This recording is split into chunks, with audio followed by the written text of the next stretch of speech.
What's going on, guys? Welcome back to the Spider HiC YouTube channel, and today we're going to be talking about the Chilli Spider fork. And the reason why we're going to be talking about this fork in particular today is because a lot of people are starting to get confused over the compression type of this fork.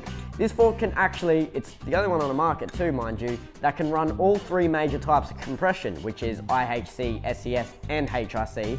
It can run them all. But how can they do that? It actually all comes down to the design of the fork and the Chilli Spider shim itself, which I'll get some close-ups of now. So in the fork itself, you can see these 4 indented grooves.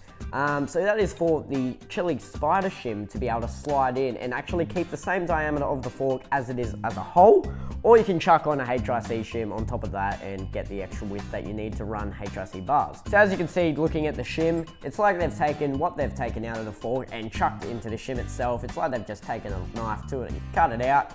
And yeah, so what it does is, as I said just before, when you put the shim back into the fork, it actually keeps its original diameter. And the size that of being a CNC IHC fork. So I'll quickly put these two together to show you exactly what I mean. So chucking on the shim, it's exactly, you want to follow the guidelines with this. If you try to put it on any other way, it's just not going to work. So you're going to get it, line it up and push the shim in nice and easily. And there you go. As you can see, it is now nice and flush to the fork, and it's ready to be used as a IHC compression. As always, you chuck the bolt in whenever you want to tighten it up. Good to go. And then, so if you wanted to run, oh God, got to get this out now. Oh, that was easier than I thought. And then, so moving on to our second compression we're going to be talking about, which is HiC. You all know how this works, and it works with this fork exactly how it would with any other normal fork. You're just going to be chucking the shim over the top and tightening it up as regular. And then, so moving on to the third and final compression type, that is the SES compression. Unfortunately, I don't have a clamp up here with me at the moment, but just like with the HiC, it's going to run exactly like any other regular fork will with an SES compression. So if you know how to do that, you're good to go.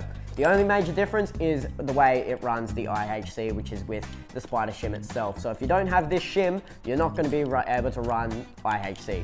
You need this with this fork to run IHC. This fork will work by itself with HiC and SES on its own.